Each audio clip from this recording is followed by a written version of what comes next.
Jason and Marlo Dilks are known for their 4 slice pizza restaurants serving up gourmet thin crust pies. Pepperoni is delicious. And for their East Passyunk Avenue Punk Burger, where you can enjoy a shake and their namesake grass-fed beef hunk burger topped with an onion ring or a vegan pulled portobello sandwich. It kind of reminds you of a shredded pork. If 5 restaurants seems like a lot to manage, Can you catch all this? count the kids. There are 6 in all, from the twins born last fall They're good kids. to a 16-year-old, and all girls. It's amazing. We don't think it's crazy because this is what we're used to. Jason and Marlo have known each other since they were kids. Here you go. A conversation about pizza And me saying I don't like pizza really much. turned into a date at a Trenton pizza shop, which planted the seed. We should open something like this in South Philly. They opened their first slice in the Italian market in 2007. A decade later, they have 5 restaurants and a 6th spot in the works. Let's go. And the whole clan is known to help out at A Star is Born, a children's boutique right next to Punk Burger owned by Marlo's mom. Oh, this is one of Mam's favorite this year. For the Dilks, the daily juggle and struggle is real. Come on, babe. Look. By day, Jason manages the restaurants, There you go, miss. while Marlo tends to the kids. What are you eating? The whole family gathers for dinner. And when the kids go to bed, Me and my wife will get in the car and drive around to all the stores every night. it's a controlled chaos. Hey, George.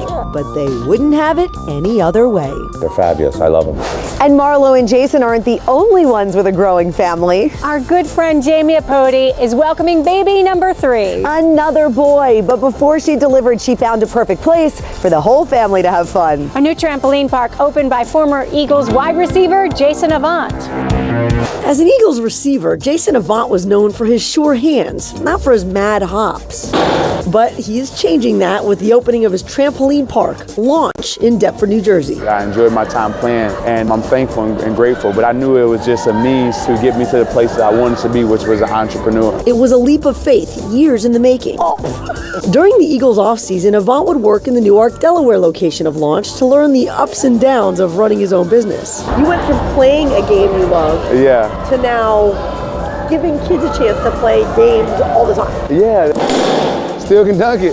I think I was spoiled playing the game of football because it's a child's game, a young man's game. I wanted to do something to be a kid the rest of my life. What's up, buddy? And his own location is the product of 2 years of training coming to fruition. That drive, that fire, that passion, it never goes away. Now, unfortunately, I'm not in shape to jump. The good news is, Jason is. So Jason's gonna show us some stuff. Ready? There's a lot in this park. You know, we have an indoor playground, we have rock climbing, interactive lighting system, ninja course. I enjoy coming into work every day. I enjoy putting smiles on kids' faces. Looks fun. Jason says he opened Launch here because he wanted to stay in the city that gave him his start. Love that, and he invites fans to stop in and chat about the birds with him anytime. Yes, and if fitness is your goal, don't forget Chop's Daisy Days Challenge. You sign up and choose a goal of walking or running 31, 62, or 100 miles in the month of May. Every step you take helps raise money for the Children's Hospital of Philadelphia. When we come right back. People love to come here. We head down the shore for a festival every Saturday in May.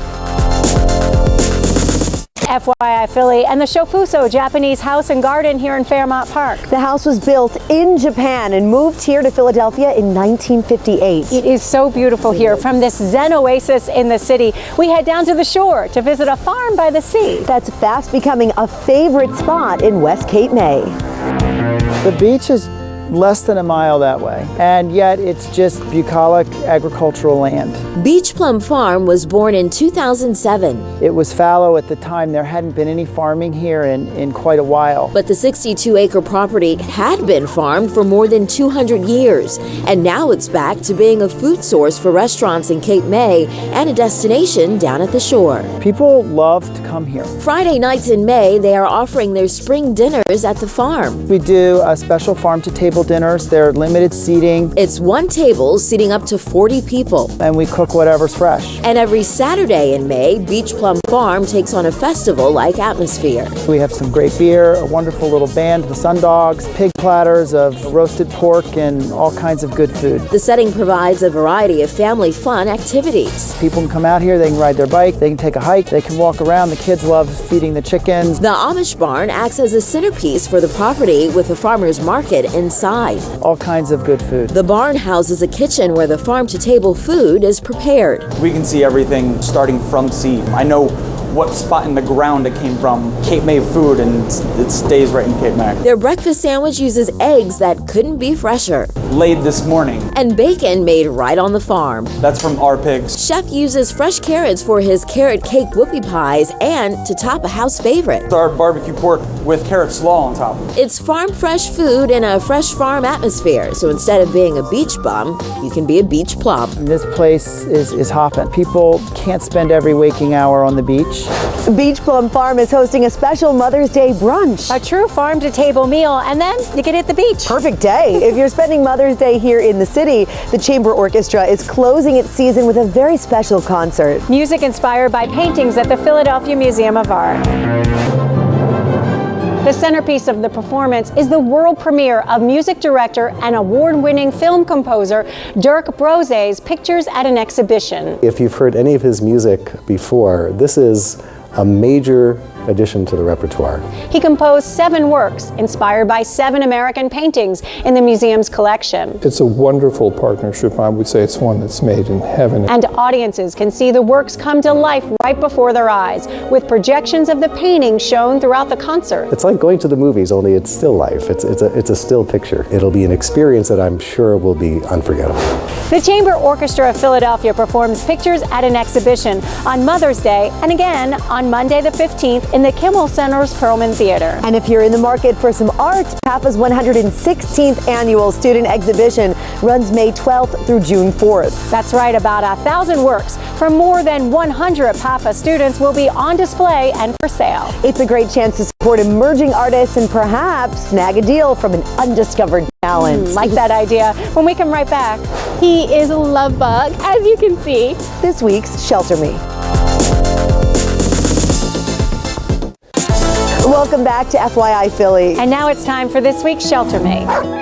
This year, the Pennsylvania SPCA is celebrating its 150th year of saving lives. You know you can truly make a difference and save the life of an animal. The late George Bengal was considered a pioneer in humane law enforcement. He grew our team and he made it into what it is today. On May 19th, the PSPCA is having its second annual A Night for George event at the Philadelphia Cricket Club to continue George's legacy. It will be out by the pool. People will have drinks, food, there'll be auction items, raffles. Fundraiser helps animals like Carol, rescued from a reported dog fight. We don't think she was ever fought. She is super loving and sweet. Ducky is a bearded dragon who came to the PSPCA very neglected. These guys are now doing great. This is Butterscotch, a breeder who wasn't able to provide appropriate levels of care for them. Echo was removed from a property where he was kept in a stall with very little light. He is a love bug, as you can see. This is King. He's about 2 years old, a pitty mix, was abandoned by his owner, likes other dogs, likes children, and likes to be playful. If you're interested in King or any of the animals you've met today, you can visit the PSPCA website. And if you have a shelter success story you'd like us to share, post a picture and some details on our FYI Philly Facebook page. Be sure to use the hashtag 6ABCShelterMe. Our thanks to the Shofuso Japanese House and Garden for hosting us this weekend. So beautiful here. This is a treasure. Their season runs through October 29th with all kinds of special events from taiko drumming and kimono classes to bonsai workshops and, of course, that special Mother's Day tea we mentioned. You can find the details on that and all of the places we featured on our FYI Philly website and Facebook page. Here's what we're working on for next weekend. It's festival season, from Chinese lanterns to summer concerts. This is a brand new thing. The neighborhood grocery store is making a comeback with a focus on fresh and local. Snap it out there! We try out a new fitness class, taking kickboxing to the extreme. We're glowing. And recover from that workout with some healthy sipping options. It's all about jewelry. We're heading inside. Plus, we'll take you to Halloween, a row house turned giant jewelry box that is a hidden gem. Love